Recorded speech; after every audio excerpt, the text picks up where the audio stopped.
Readability. Make sure your copy is at about a 6th grade level. Okay, so don't use big words. If you think it's a big word, it probably is a big word. Find a synonym, open up the thesaurus, and find a smaller word. 6th grade reading level. Donald Trump is about, what, at a 4th grade reading level, right? I mean, listen to Donald Trump. I mean, the guy is an Ivy League educated man, extremely intelligent, but he talks like a toddler on purpose because that is what the average American is. The average American has the readability of a 6th grade level. They have about I did a study, the average person in America has 0.75 friends. Close friends, yeah, 0.75. Oh, well, a friend is defined as somebody that you can share your deepest fears and frustrations with. So this is the America that we live in. You see, we are a little bit, in our industry, I would say we're outliers. We go travel the world, we're active, we go to conferences, we go to seminars, we educate ourselves, we improve our lives. That is not the average American.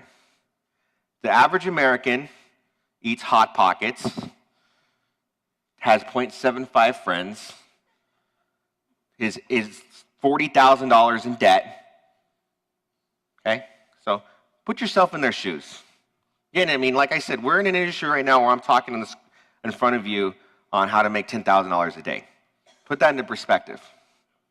So, fonts. Fonts matter. I've actually did a study, I just started doing testing just on fonts, where I had everything the same. Targeting, Advertorial, I mean, everything was the same except for the fonts. Big difference in conversions. Surprising. Fonts matter. People don't pay attention to their fonts. It's not even something that they think about. Did you know that Steve Jobs, and you can look this up, he was saying that the class that meant the most to him, that he got the most out of in college, was a typography class. And if you look at Apple products, you can see that. You can see that in their marketing. You can see that they spent the time to find out the fonts, to make the fonts clean, readable, and precise.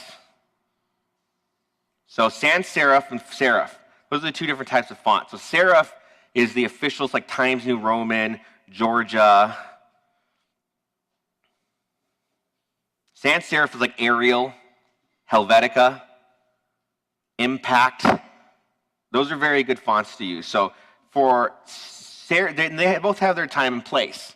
So for serif fonts, I found for financial niches, for higher end niches, you're going to want to use a serif font because it has more authority. It has more, it looks more authoritative. However, if you were to do a serif font in a lower consumer-facing niche, into a vertical that's a lower end vertical, for like example, like a credit repair vertical, then you're going to want to use a sans serif. Sans serif is actually a bit more readable too.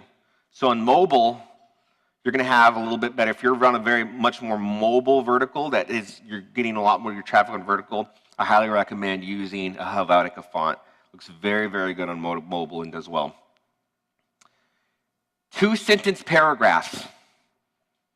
Right? 2 sentences. We were told to use 4 sentences at least, right, in a paragraph when we were kids. That shit don't fly anymore, man. People don't want to read sentences. People want to read ideas. The thing is, every sentence should sell the next sentence. Your headline should sell the click. Your headline, your click from the headline, the first sentence should sell the next sentence, should sell the next sentence, should sell the next sentence. You're one just fluttering thought away from being clicked out, and then to waste your money on advertising money because you just couldn't keep them engaged. So that's where user session recordings, Hotjar, you put that code on your advertorial, not only will it give you heat map results, which is where people click, but you can also get user session recordings. So you can watch how they're interacting with your site. So use that data. If you see that a ton of people are dropping off, right at this, halfway through, change that spot where they're dropping off with a highly charged emotional sentence. And I'll show you how I do that. Readability score. Readability-score.com. You can put in your copy, and it will tell you at what reading level your copy is at. Right? So very important, because sometimes, it's hard to it's hard to, because sometimes I use very, very big words. I have a very big vocabulary. So sometimes what I think is dumbed down isn't dumbed down enough. And I got to go back and dumb it down some more. So ventriloquist method, we did talk about this yesterday. Visit forums, visit Facebook group. Keep a swipe file of pain points in their own words and vernacular. Okay, so every industry has, or every community of people, rather, have their own insider terms. So an asthmatic may have bronchial, I'm not asthmatic, but bronchial pathways or something. Or a diabetic may have, they have their specific terms. Right? So find those specific terms that they have, the terms that only people that have the problem would know. So you can relate with them. So they're like, man, this guy understands my problem. He's even using those highly scientific terms. That's really important. Use words, use their vernacular. So how to find niches that are guaranteed to convert. We kind of just went over this. Is there a pain point? Does the niche have money? Like, for example, I tried to get into a niche where it was like show people how to get a job. I'm like, dude, these people are unemployed. They don't have any money. They have a pain point, but they don't have any money. Make sure they have money. Unless it's a lead. If it's a lead gen offer and they don't have to pay any money up front, then I'm all about it. Like a call, pay-per call, credit repair leads. Those are great. Okay, so let me show you some advertorials and kind of how I put them together. So I'll show you 3 of them. So what I like to see, if you notice when you read, the font that I use right here, it's a very, very bold, Arial, boom, like nice, in your face, right?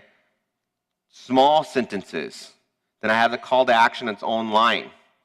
2 sentences. Big, strong examples of what they're going to get.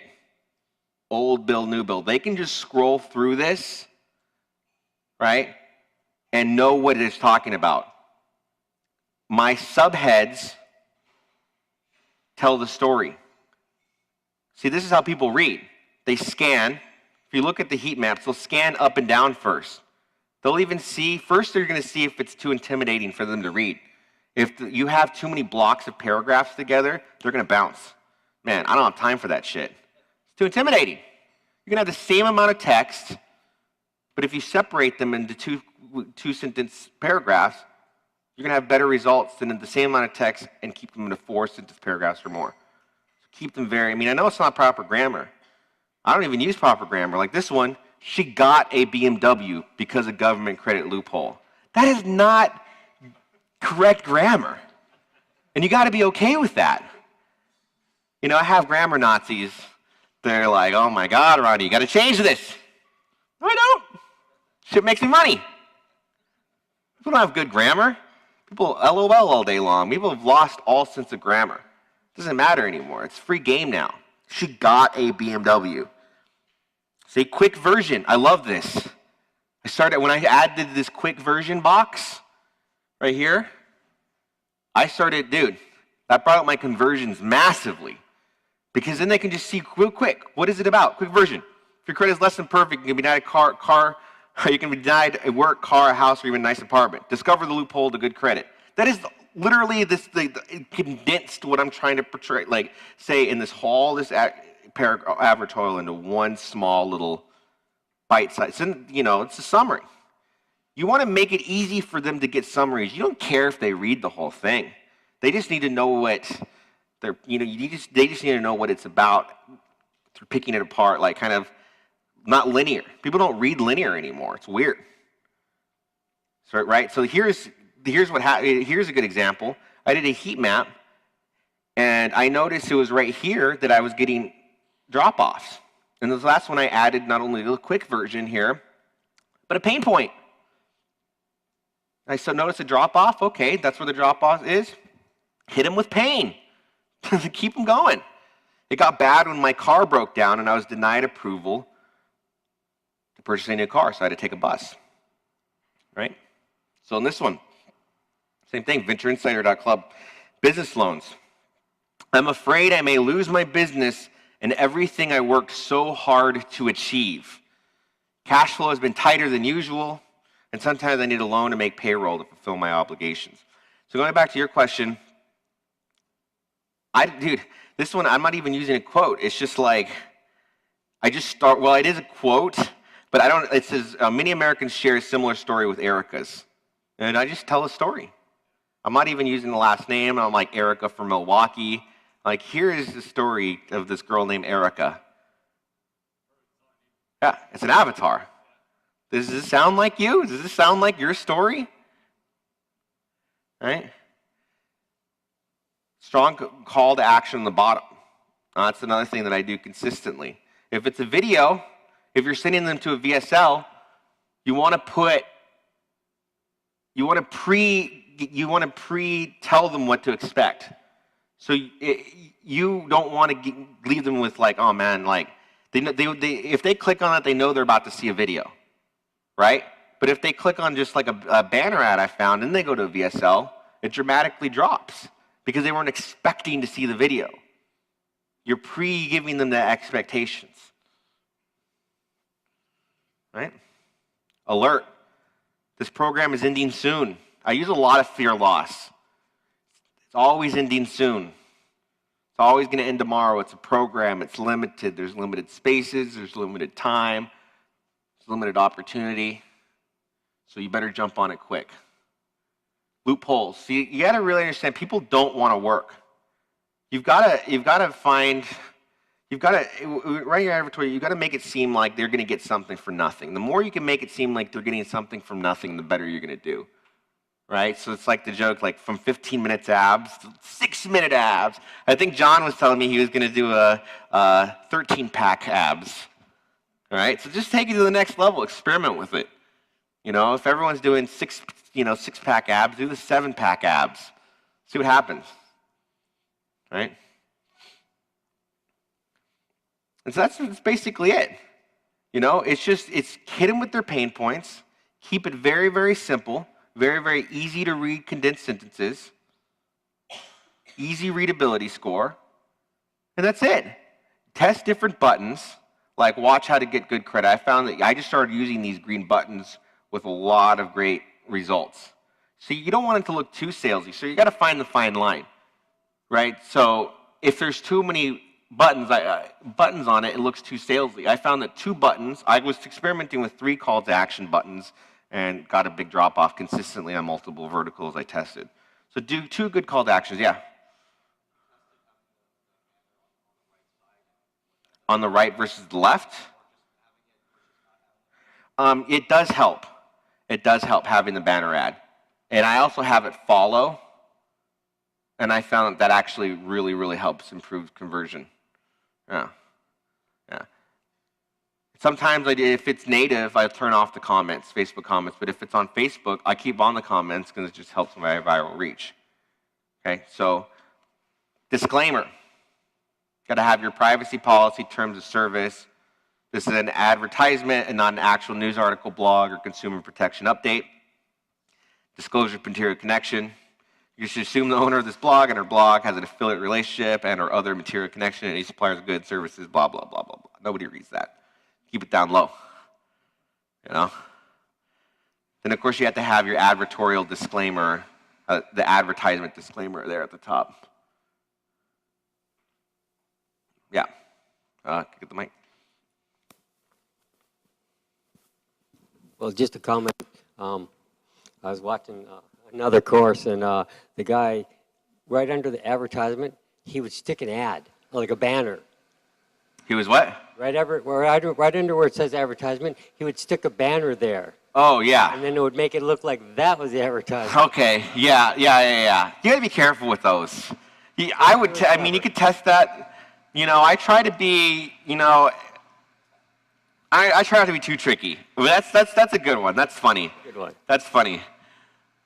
Yeah, you gotta be compliant. You know, you don't, especially now the FTC has really kind of been going down on native advertising and disclosure, and I found it barely makes any difference to conversion. It's negligible.